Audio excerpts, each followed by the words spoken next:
Hey guys, it's Penelope. We got the Scorpio new moon that's just occurred about 15 minutes ago in the UK. What I'm doing is I'm going to run through the charts. I'm not going to stay on camera, but I'm just saying hello to everybody. And then what I'm going to do is we're going to look here. You can see that we have AstroSeek.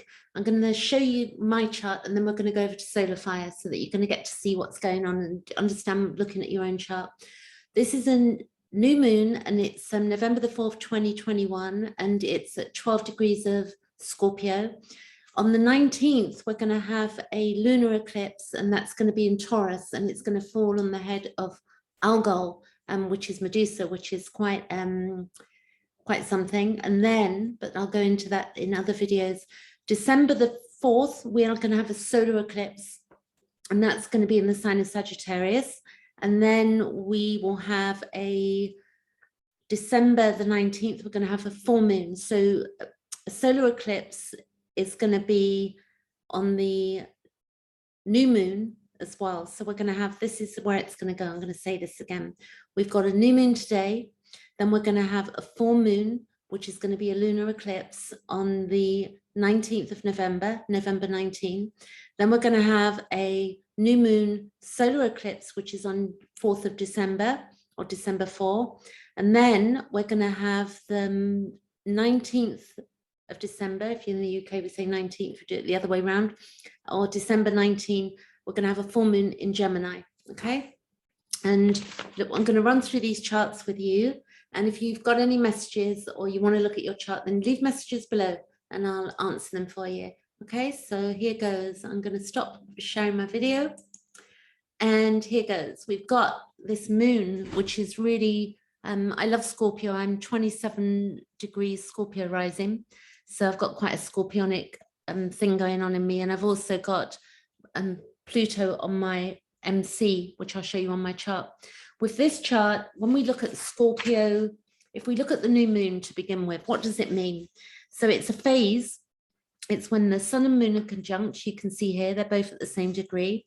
We've got an opposition. We've got other stuff going on in here, which are aspects. But a new moon is when they're conjunct in the same sign. They're both in Scorpio. You can see that there, here. And let's make sure I'm sharing that one properly. Okay. And then we've got, it's the representative of the beginning of the planting a seed of a new cycle.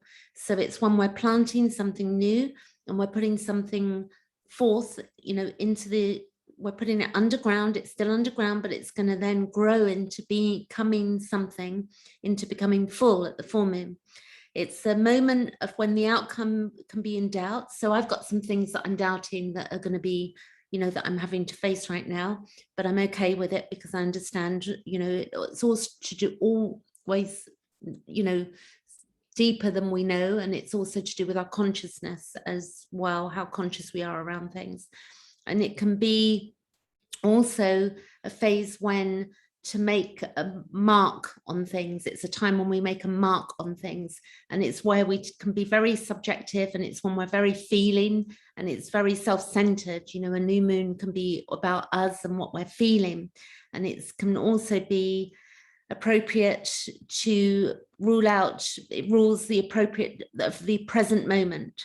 And it's why we may question as well. We may question things at this time. Why are things this way? Are we satisfied with things being this way? And do we want them to be done another way? So when we look at this collectively, we can see this playing out in a big way because we're all looking at the way we want to do things or how we want things to be done. Scorpio in itself, if I run through some of the key words that we've got for Scorpio, because it's Plutonic, yeah, ultimately. And Pluto is about birth, death, transformation, and it transmutes and it metamorphosizes and it changes things. And it's very deep, Scorpio, in that it'll go right into the depths of things. It's very deep in our, you know, very deep emotion. If you have a Scorpio moon, you'll know that. And if you've got Scorpio heavily in your chart, you'll get what I'm saying. It's about commitment. It can be fear of entrapment. It's also about shared resources because it rules the 8th house generally. It's our resourcefulness. It's about power and powerlessness. It's also where power can be corrupt, it's manipulation, it can be loss, abandonment, and control. And it's also where we merge with others. It's to do with alchemy. It's also to do with fear of intimacy and our sexual energy, fear of vulnerability, obsessions, compulsions, betrayal. And it's where we want to spy, or maybe we're being spied upon, or spying. It's secretiveness. It can be darkness. It can be phobias, paranoia. And it can also be, the psychological, definitely psychological violence. It can be evil, destruction. So it's very deep as a sign, but it is about merging with others. It is the 8th house. This chart you can see starts at Aries, but when you know your birth time, then you're going to know your rising sign. So when I show you my chart, you'll get this. You can see that we got a T-square to Saturn up here. And we've also got this trine going on to Jupiter. So there's some beautiful things going on in this chart, but we've also got this opposition to, a dead opposition to Uranian energy, which is breaking free of limitations, which we all want to do. Taurus is to do with the land. It's to do with our resources. And we can see that we've been restricted in that. We've got this Saturn up here, which is moving back on into a square. It is in a square, but you can see that Saturn is going to be going into square again at the end of the year. And this is where we're trying to break free of limitations. So at the moment, it's applying that pressure at the moment. It's applying to, I want to break free of things. And we've also got the node, which will be moving into, when I say, I'd say the node is moving from Gemini into Taurus. And this is quite big changes coming up for all of us. So as I said, we got the eclipses coming up, which are very life-changing events. And we do know that this moon is also in Scorpio, creates the need to delve deep into our feelings, as deep as possible. And it's a desire, and we desire meaningful emotional exchanges, at this time. We don't want the superficial. Scorpio is not superficial. It doesn't want shallowness whatsoever, because it doesn't satisfy the soul. It's where it's not purifying enough, something that's superficial and people don't dig deep. It's, but it's 12 degrees, 39. I've got here 1240 degrees, but when the moon is at 12:39, then it sort of goes into that new moon there. I hope I haven't said full moon, I said new moon. Okay, so we've got the sun square Saturn at this time as well. So you can see the sun is square Saturn. So what does that mean? This aspect creates two groups of people. So if you have this in your chart, you may have it. So you can look at that as well. People in the first group tend to give up when they encounter problems, which is, we're looking at the collective chart. And then the second group, when they encounter problems, they get stimulated. So some of us may feel very stimulated to want to change things right now. And some of us may be feeling that we don't, we want to give up. And we want to sort of align ourselves because it's a new moon. So we want to look at our energy, get conscious about where we're coming from, because ultimately we do want big changes for ourselves. And there's no point in being too relaxed at this point in time. There's, if we're going to be relaxed and we're just going to go with the flow with what's going on around us, it's good to go with the flow, but we've also got to stand up for what we believe in, whatever that may be, and be able to have the ability to speak up and not be too concerned with what other people think, safely, of course. But we do have, it's okay to have our own opinions. The sun in opposition to Uranus, it's literally in a literal opposition you see here. And I will show you on solar fire in a little while, but I'll read this aspect.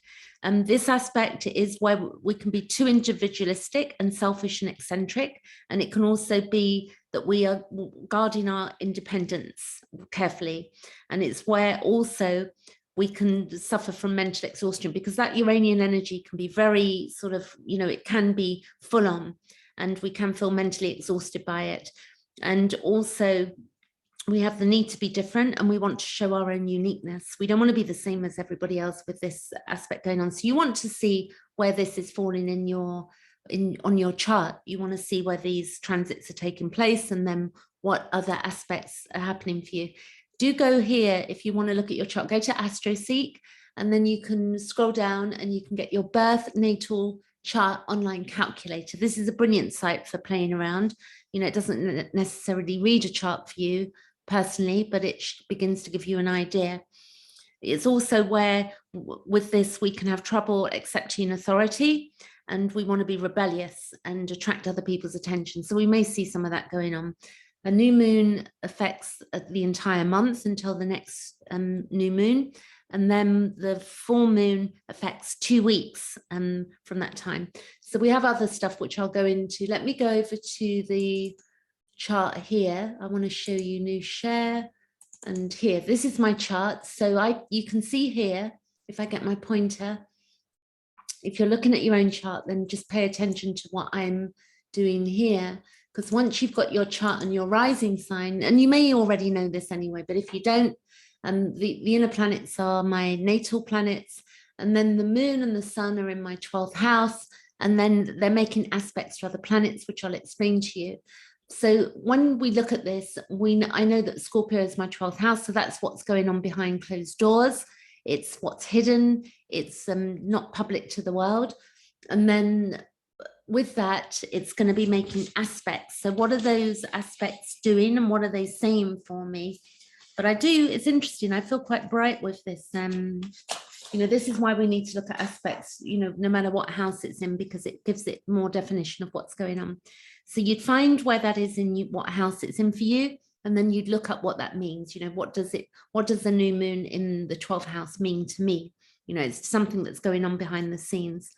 But that moon for me and the sun are sextile when they're here to my Pluto and Uranian energy, which is a good energy for me.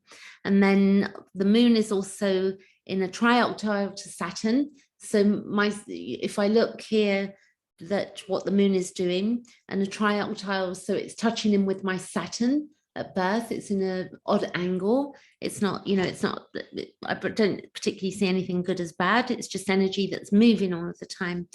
And then I've got a beautiful sun biquintal to my moon. So if you look at my moon here, and we counted the degrees of what's going on here, this is quite a beautiful energy, because it means that it's something artistic that's going on, and it's beyond this realm as well. Quintiles are quite lovely. And then the moon is trine to my vertex. So vertex is up here for me. And vertex is really about, you know, maybe you don't know, but it's, for me, it's in the sign of Cancer, and it's where I'm being of service, and I'm being of service to generally helping other women. And I've got groups where I do that. So if you're a female and you need to look at any PTSD stuff, I'm not a therapist, but I'm somebody that understands trauma. I'm very trauma informed, in the sense that I've self-educated. So I have a group that on meetup.com, which I'll put the link in the video below. And it's something I do, you know, voluntary, and women can join. And then there's 2 weekly meetings, which I do for trauma and inner child and codependency work, which is really important through this time, that we get to be who we truly are, and we stop, you know, projecting onto other people, and start to take care of ourselves and understand how we do that. So the sun is also trining that. And then I've got the sun, which is semi-sextile into my power of fortune, which you can't see on this chart. Now, I'm going to move over to solar fire, which I love, and I think a lot of people that watch my videos do. So let's go here to a new share, and we go here. Okay, so this is the moon, the new moon. Here's my pointer. So you can see at the moment, which is very interesting, I want to point out that somebody pointed out today, the salmon, I think it's how I pronounce it, the witch hunts that went on in, I'll tell you the year. I do have to find it though. I posted it on my Facebook page. It's quite important, because we look at cycles. So if I look at this cycle, and I explain to you what somebody pointed out, which I thought was fascinating. And it's, you see this here, it's at 20 degrees. That's actually on my IC at the moment. And this Neptune it's beyond this realm, and it's to do with Pisces. It's also in the sign of Pisces. And what it's also to do with, it's a dissolver. It dissolves things, it dissolves illusions, and it also the other thing it does is that it can create fantasy, and it's beyond the five senses. It's also our dream state. It's to do with melatonin. It's, you know, when I go to sleep, I see faces at night, which may sound a bit scary or that I'm got something going on with me, but I see faces for the first 25 minutes, probably dropping off to sleep. I think a lot of people do that. Some people are aware, some people are not, but it's very good to understand our dreams and be in touch with what's going on.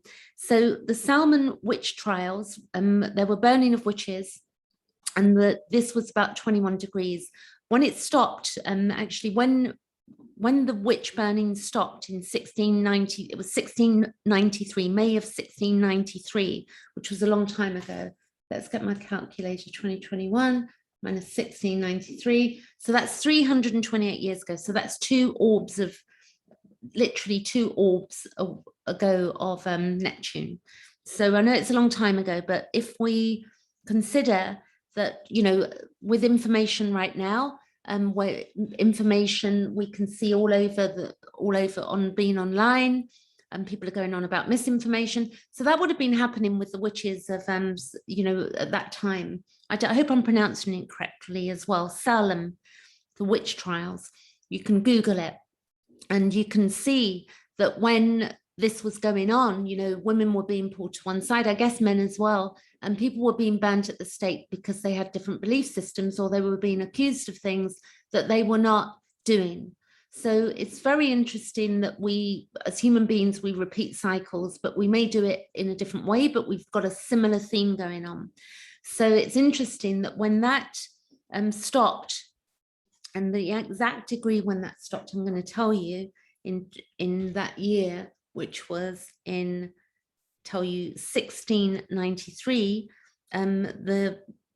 If I take this chart, I took the end of May, and so Pisces was 2157 of Pisces. I took the end of May as being that date. Okay, so if we look at where this is at now, it's retrograde. And it's going to go retrograde, I think, until for another month, and then it will go direct again. So it's going to go back a little bit further, and then it's going to start going direct, and then it will pass over that degree. And I think it reaches about 21 degrees in February 2022.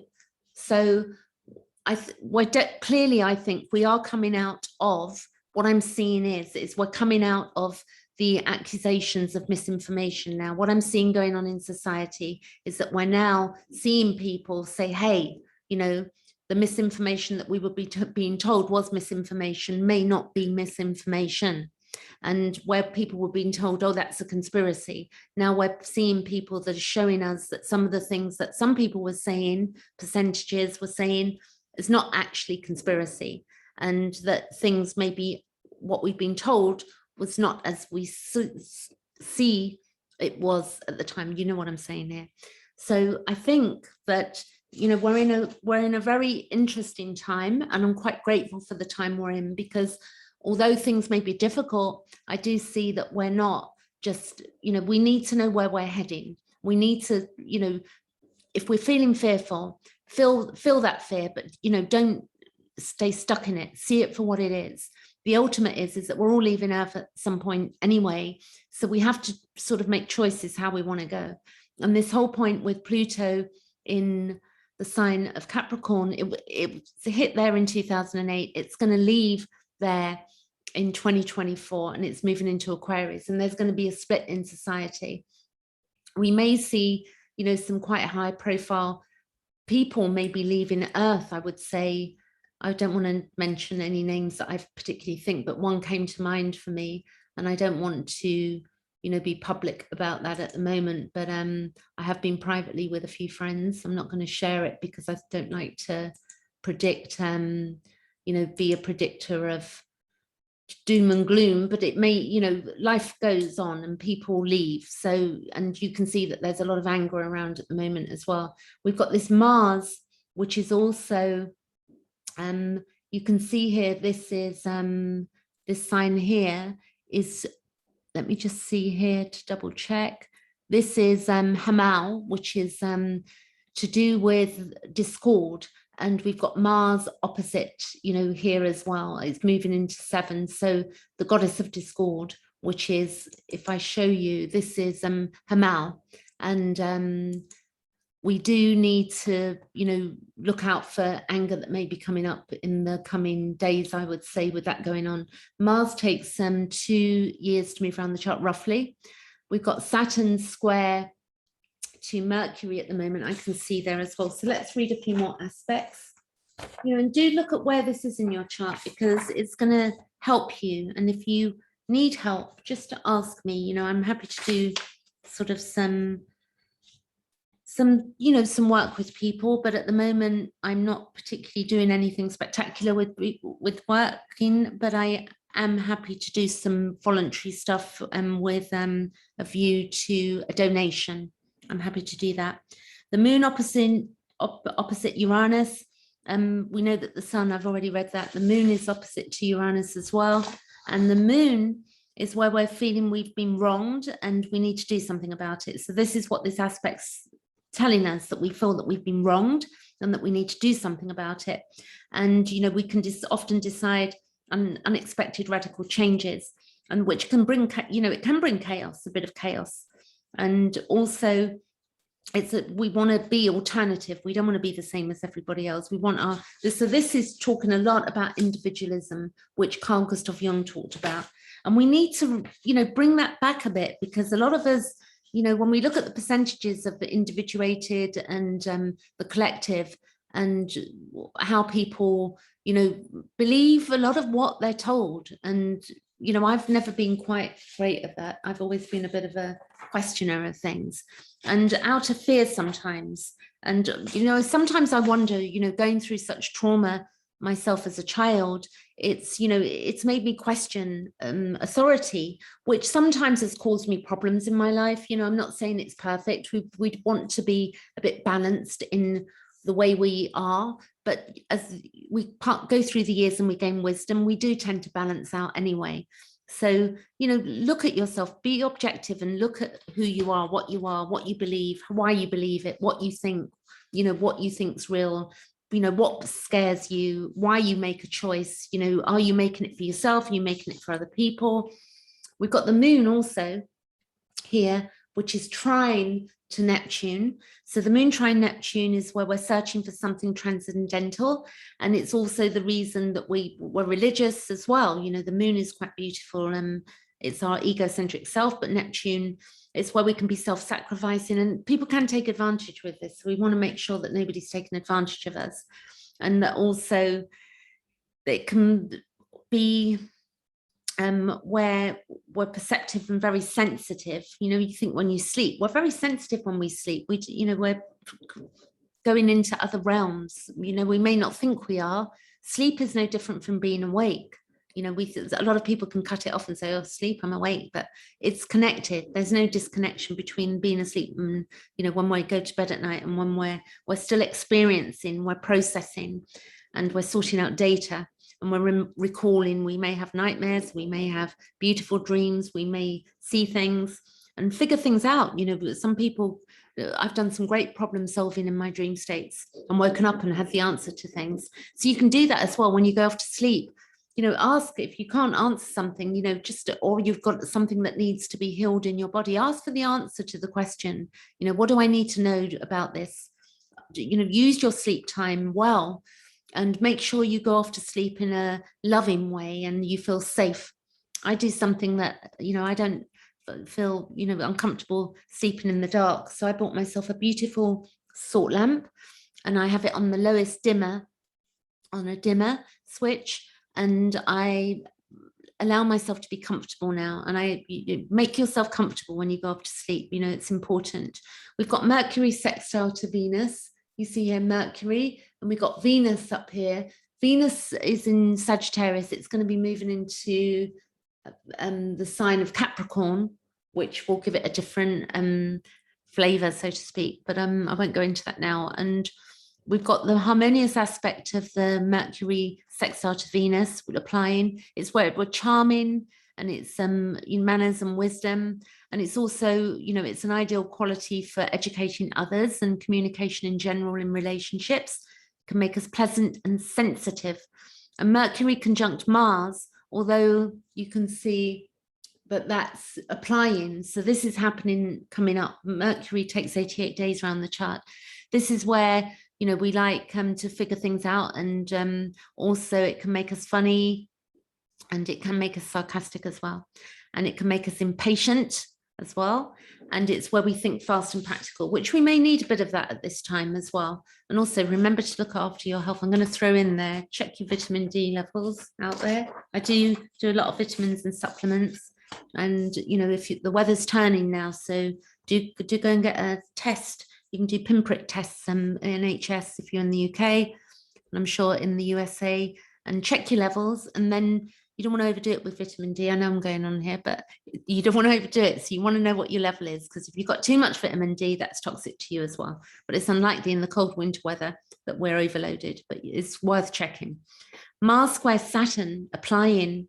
You can see Mars square to Saturn, and this aspect is it's not constructive, you know, where that's going. It can often, we start things and we don't finish things, even when it's important. So we can get excited quickly and then give up. So because we see obstacles, so don't get too down about obstacles right now. You know, we need to, and that Mars is in Scorpio for the next 5 weeks, 6 weeks. It's in my 12th house as well. So it could be that I'll have some anger come up, but it will be inside more, because in the 12th house, Scorpio in 12 is a bit debilitated. I don't like using that word particularly, but you know, again, don't take things too literal with what they mean in the houses, because that Mars for me will be making aspects to other planets. So it's not all, you know, one thing in astrology. Don't take things literal.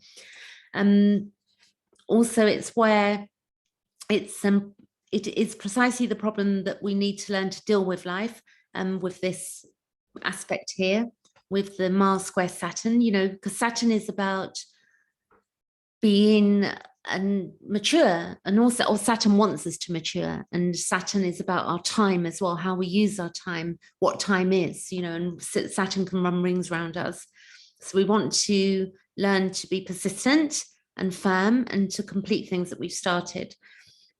We've also got, let's see what else we've got going here. Jupiter is sextile to Pluto. Jupiter here is sextile to Pluto. You can see this here. So Jupiter's moving on into a sextile, because Jupiter moves a bit faster than Pluto. So that's going on for a little while, which is nice. It's applying, it's a degree and a half away, roughly. So this can be responsible for stubbornness, but also give us a fighting spirit. And it's also where we long for self-awareness, and we want to travel as well. So, you know, and a lot of us have been restricted in travel, as we know. And also, but we can travel on the internet, can't we? It's in Aquarius. We can do our traveling on the internet. If we look at it that way, with our mind, we can travel through discussing things online, because Aquarius is also to do with computers, and also to do with artificial intelligence. It can be in a harmonious aspect. It can cause friction in our inner and outer world as well, and we can suffer from internal confusion. So we want to make sure that we don't struggle, because there's Plutonic stuff going on there, and Pluto is about transformation, birth, death, transformation. So we want to make sure that we're not ruining the rules. You know, it says in the worst case scenario that we're ruining the rules of our society. So rules can work both ways, you know, like there can be rules that are being forced upon us, which can ruin us. And there are rules that we may not follow that can ruin us. So it's a mixture. It's not just one way of looking at rules. And rules are, you know, work many, many ways. There are sensible rules, you know, to protect each other. And there are rules that can be enforced upon us that are just like chaotic and archaic. So again, we have to watch and choose, because we're all human beings. So really, ultimately, the ultimate ideal would be that society and politicians and politics, that we're making choices. It would be wonderful if people, you know, the 1% that have got all of the money and all of the shares and whatever, and the trillions and trillions and trillions, you know, we began to resolve things and things that are going on planet Earth. But it just doesn't seem to be that way. Like, people seem to want to hoard and be in control and own all of the land, mentioning no names, buying up all of the land and doing odd things with chemicals. So you know, we've all got our own views, but we can really dig deep if we begin to objectify and look through the planets, meaning Neptune also is about, when we look, Neptune is about, it's to do with beyond this realm of things we can't see. It's to do with viruses as well. We can't see viruses. It's to do with drugs, alcohol, Neptune, where people can go get off their faces and not, you know, get on and be sensible about life. So lots of things. I don't know why I brought Neptune in there, but we've got it. Let's see if Neptune's doing anything else. Saturn is octile. It's in a 45-degree angle to Neptune. So you can see here, there is a 45-degree angle that's about taking place. It's applying, and this can block imagination and deduction. It can bring chaos and confusion to practical matters. So that's an octile, which is a semi-square.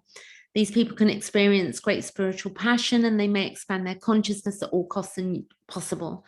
So, you know, we can be spiritual fanatics, and really this needs to be addressed. Like, you know, spirituality has got a bit out of control. I was speaking to a great friend of mine earlier, and I sent her a video from another astrologer, which I thought was great, who predicted some things in 2019. You can check out the Astrology King. He's got some clips, brilliant video. I watched him yesterday, about a half an hour on, he predicted so well in 2020. And so take him, you know, look at his channel and see that video. Brilliant. So Saturn, octile, Neptune, sextile, Pluto, harmonious. The node trine Saturn, I think we've got some savior sort of stuff going on here. That node is trine to Saturn, but it's separating now. And the positive thing with that is that we are focused on overcoming challenges in our lives, and we are consistent, aware of our responsibilities. And so many people have been so responsible. And then we've got some people in society that have not been so responsible, you know, and people high up who've not been responsible. But that isn't all people that are high up that have not been responsible. So we need to be fair in our judgment, because it's so easy to judge other people as being wrong, or because they're simply because we think they're not making the same decision as us. But this is really not the way to go forward. We need to be able to see our differences and not, you know, just make somebody wrong just because they don't want to do what we want to do. You know, we're on Earth and we're sharing our earthly experiences, and people are being shunned, channels shut down, gosh knows what's gone on in the last year for misinformation and such things. And again, as we know, I told you about that Neptune and the Salem witch trials. When you begin to dig into astrology, you begin to see the deeper themes that are going on, and how things almost, they can't repeat themselves exactly the same, but we can see things do repeat. Mercury square Pluto. I love that going on, because Mercury, when it went retrograde a few weeks ago, when it went retrograde, Mercury, it was actually at 25, it was at this degree when it went, it was about 25 degrees when it went retrograde, and then it went retrograde, and now it's hit back in, and it's hitting back in with Pluto. And this aspect is where it's over dominated by opinions and instincts, and it's where we're uncovering stuff as well. You know, it's where we're really looking into, and it can be very exhausting as well, the energy, because we're trying to transform something through our thinking. And it's also where we're searching for truth. You know, things are being uncovered. I've seen that today on some YouTube stuff that's popped up. Definitely big stuff popped up today. And it's where we're searching for truth, and we're convinced of our opinions and do not consider practical aspects. So we want to consider the practical aspects. We're not, you know, we're figuring out, going through the fog on this, on a lot of stuff. And also it's where information and intelligence, you know, that we have that people can use it for manipulation. So we want to watch out for that. And because we can be unaware that we're being manipulated when we're clearly sometimes being manipulated. We know this. We either do it to other people when we clearly know we're doing it, or maybe we're subconsciously doing it and we don't know it because of our childhood or any codependency stuff. We don't know we're doing it, and we do it. And then one day when we look back on it, we think, oh my God, you know, I didn't know what I know now. And then when I was doing that, I was manipulating. So we want to watch for possible where we are being manipulated or where we're manipulating. So I think that's it for today. I think I'm sure there's other stuff here that other astrologers will see, or you will see yourself.